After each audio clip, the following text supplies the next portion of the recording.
When you take it out of the oven, it's gonna look like this. Can you guys all see that?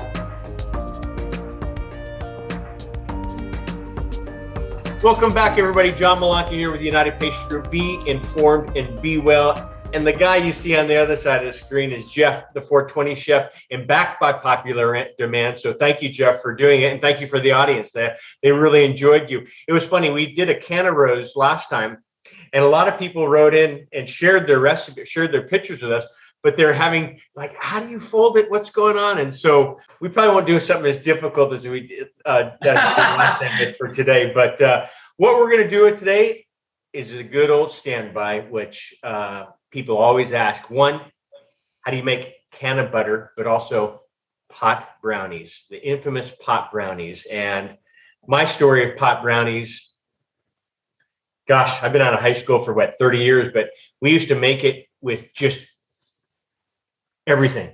the buds, the stems, the seeds. We would just grind it in there and throw it in there. And so and throw it right in. Yeah. That was way back in the day. You're sitting there. Spit. How was it? Oh, fantastic. Oh, yeah. Not having a clue how much we're putting in there, which we're going to talk about today, and the safety of dosing as well, and as well as edibles. Thanks for having me. I'm super excited to be here today. Showing you guys how to make brownies, how to make Cannabutter, and how to dose it, all in probably 20 to 30 minutes. It's going to be a really nice video. Awesome. What I will tell you, since you asked about the calculation, is literally before I start anything, I turn to my calculator. Because what I want to do is I want to make sure that my ingredient, whether it's Cannabutter or canna oil, is precisely dosed so that I'm using the right amount of Cannabutter or canna oil in my recipe. Can you share with the audience what decarboxylation means? Decarboxylation, decarbing for short, is when you typically remove the acid molecule from THC to turn it into THC. So when you get your bud, when it's fresh, when you get it from the dispensary, you can eat all you want. You won't get high from it because it's chock full of THCA, but not THC. In order to get the THC potency out of it, you've got to either combust it, which is why we smoke it, and it automatically converts THC to THC. Or when it comes to cooking the cannabis, what you want to do is you want to put it in an environment of heat and time where you're going to actually remove that A molecule, the acid molecule from the THCA, and you're going to turn it into THC. The way that we do that is by putting it in the oven, 240 degrees, for anywhere from 45 to 75 minutes, depending on how moist your cannabis is. If you put it through my process, which is basically a soaking process and then a drying process, then you're going to put it in for a little longer, but we're going to use that process about 60 to 75 minutes. But if you're not going to put it through the process and you go straight from it in the dispensary and you want to just decarb it, it's about 40 minutes. Gotcha. So your process that you're talking about right there in your little French press is part of your process, right? Yeah. So this is a really cool process. So, I came up with this a few years ago. Basically, I'm going to show you. This is day 2 of the process. I don't know if you can see the cannabis in that water. Get a little closer there, but you do have, so it looks like you have actual buds in there. Yeah, so there's buds soaking in distilled water. You want to make sure that you've got distilled water because it got a perfect pH of 7.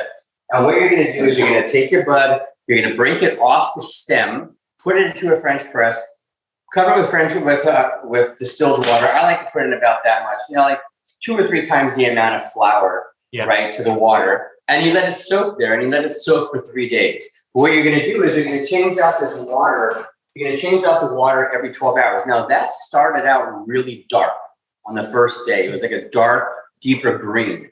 After I changed out the water, a couple of days, this is day 2. You can see it's a much lighter green. By tomorrow, it's going to be clear. Once it runs clear, then you know that you've removed the majority of the chlorophyll and the terpenes and the flavonoids, but you still have another step to do. It's called blanching. You're going to take that, you're going to put it in a pot of boiling water for 5 minutes. Then after 5 minutes, you're going to take it out, put it into ice water so it stops the cooking process. And you let it sit in the ice water for about a minute, maybe more. You can let it sit, for up to an hour or so, but at least a minute. And then once it's cool enough, you're going to drain it or strain it, right, using a French press. And then you're going to put it in a salad spinner. You're going to spin out as much moisture as you can. And then we go to the drying and decarbing process. And the drying and decarbing process is really simple. You just put it on a sheet pan, cover it with foil, put it in the oven at 240 degrees for about 60 to 75 minutes. And when after about an hour to an hour and 15 minutes, you pick up the foil and it should be totally dry. It'll be browner. It won't be green. It'll be brown. And it might have a bit of a toasty smell, but not too much. If it smells toasty or burnt, you went too long. So that's why I say 40 to 75, because you want to start checking your flour at around the 45-minute mark just to see how much longer you think you have to go. But we know that when you put it through our process and use a salad spinner, 60 minutes is usually the time. Sometimes you need a little bit more, so it'll go up to 75 minutes. You check it. Once it's bone dry, then what you do is you put it again into a French press with as much oil or butter as you want to infuse. You just push down the French press. You put it in a pot of boiling water, which we had over there, and leave it there for 2 hours. You got to make sure you check the water level about every 20 minutes because it'll evaporate. So you keep adding water to it. But after about 2 hours, you're going to get this canna oil or this Cannabutter. And this Cannabutter is 400 milligrams of THC per stick of butter. So if someone didn't want to go through the whole blanching and doing 2 or 3 days of distilled water with a French press, can you just do the old-fashioned way? I'll tell you why I don't like using the crock pot method. Yeah. There's a couple reasons. One, it produces a much dankier tasting butter. Two, it degrades the integrity of the butter. And number three, if you don't clean your bud, any impurities that are in your flour are going straight into your butter or oil and into your body. So we're going to start off with 3 sticks of melted butter. And so I'm going to just pull this down here. So 3 sticks of melted butter. We have 1 stick of Cannabutter, and you can use Jeff's process with that, and we'll share that. Next, we have 4 eggs, and I'll do a lightly beaten on that. We have 3 cups of raw sugar, 3 cups of raw sugar, and Jeff will probably give me a hard time for using the Pyrex, and we'll go into that in a second. And then we have 1 1/2 cups of all-purpose flour. And again, Jeff will talk about the Pyrex, a teaspoon of salt, as well as 1 tablespoon of vanilla extract. And again, you can't forget the chocolate chip cookies. These are Did you get that? Did you get the cocoa powder? You know, Jeff, I got the cocoa powder. So you didn't tell me how much cocoa powder. There you go. Yeah, all you need is 1 cup of that cocoa powder. Now you have a flour sifter, right? I do have a flour sifter, correct? Great. I have basically a mesh strainer and a little whisk over here. The reason I'm doing it this way is because many people at home do not have a flour sifter. And you really need to sift the flour with the cocoa in order to make it work, okay? In order to make it work right. So you can literally put your flour and your cocoa powder and your salt all together in the sifter and then just sift it into a large bowl. I'm going to do the same thing. I'm going to put the flour and the cocoa powder and the salt in here. Like I said, I'm going to use this little whisk to just move it around in here, and I'm going to sift it that way. Now, the way you do it is you do a little bit of flour.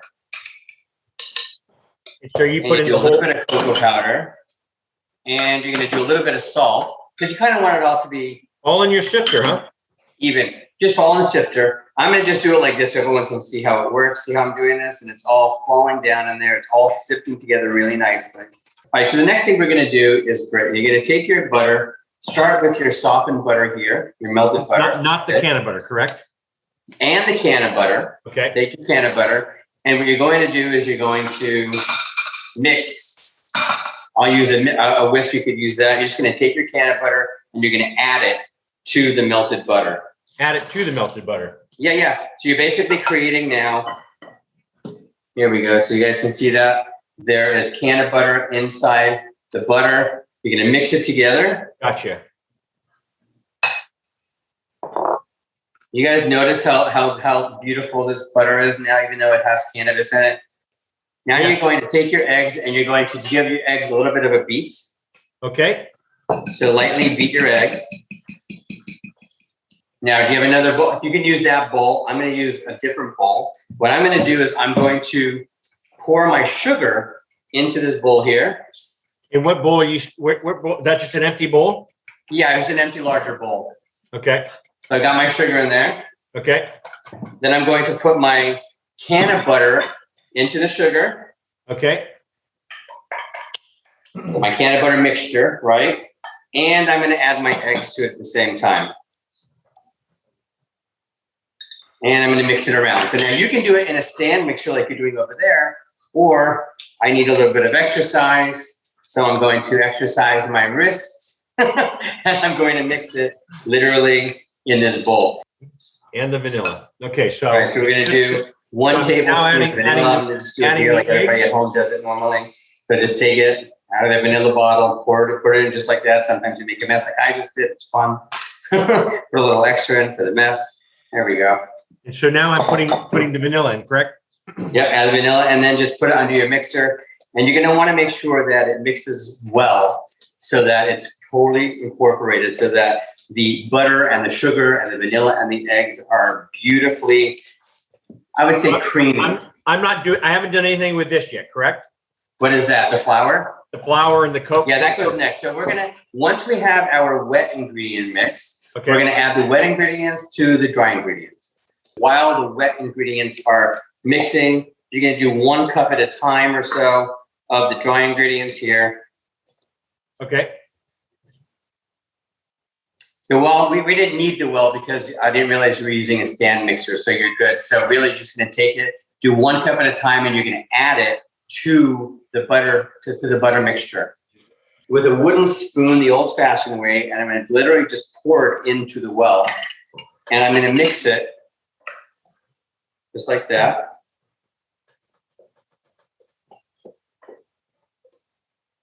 You guys can see how beautiful that is. Isn't that cool? I love the ribbon. This is pretty valuable butter, so you want to make sure that you get everything out of it. So you're going to scrape the bottom right here. You just keep scraping to make sure you get as much of the butter mixture into the bowl as possible. Don't try to do it fast and be like, oh, I got to get this done. No, you just take your time and you get all the butter, or as much butter as you possibly can. You go around it. Keep in mind that if you don't use all the butter, well, as much butter as you possibly can, you're going to affect your potency. I'm going to mix it with both because there's butter on here too. So I'm just going to keep doing this. I'm going to mix it up until I'm going to be able to scrape it off of this little spoon. And we're going to make our brownie mix. I love to have fun with it. A lot of people just like to quick, but today we're going to have a little more fun with it. You're going to take a brownie pan. You spray it with Pam if you have, or you can take butter and you can just like spread it around in there. Do you have parchment paper? I don't have parchment paper, but I do. I have greased the pan, and so here. That's fine. That's fine. I like parchment paper only because I can lift out if I want to. But okay. So what I'll do is I'll grease the pan, yep. And then what I'll do, or you can spray it if you have Pam at home, right? Whatever. Yep. And then you take some parchment paper, lay it down, and it sticks really nicely in here. Now we're just going to take our batter. We're going to pour it into the pan. So let's just do that. Oh, wait, 1 second. Wait, my bad. Wait. We forgot the most important thing. I know. Our chips. I'm doing a mix of white and dark chunks. Gotcha. You're doing chips. So let's add the chips in and mix them. Following your recipe, and so these are semi-sweet chocolate chips. So I'll put those babies. Yes, and I'm doing semi-sweet chunks with white chocolate. So once you mix those in really nice, then you're going to pour the batter into the pan. Let's do this. Let's make sure that we just take this and put it into our pan. And then again, you go on to get as much of the batter out as possible. It's kind of a thick batter. Just take it and use your spatula or your spoon to spread it into the corners so it's nice and even. You can even sprinkle some chips on top, which is what I did with the last one. You're going to notice on your spoon, again, you have batter. So make sure you get it back in there as much as you possibly can. So everyone doesn't have to wait 45 minutes for this to complete. I've already baked one, so I made two things. So have I. I'm going to show you, as seen on TV. When you take it out of the oven, it's going to look like this. There you go. Now I put some extra white chips on top and some chunks on top. But can you guys all see that? So Jeff, thank you so much again for showing your not only your passion, but your expertise with not only with me, but with our followers. And again, if you guess Jeff's age, you get a signed cookbook. You get the no oregano. No oregano culinary hemp. A United Patients Group hat, and then the $300 Aspen Green USDA certified organic hemp. And so we'll give you a gift certificate and all that. The first person who guessed Jeff's age. Anyway, Jeff, have a great day, and we'll see you again soon, everybody. John Malanka with the United Patients Group, Jeff the 420 Chef. Be informed and be well, and I hope you're well. Have a great day, everyone. Bye-bye. Thank you. Bye, everybody. I have this all. Yeah. Pouring it there. Listen.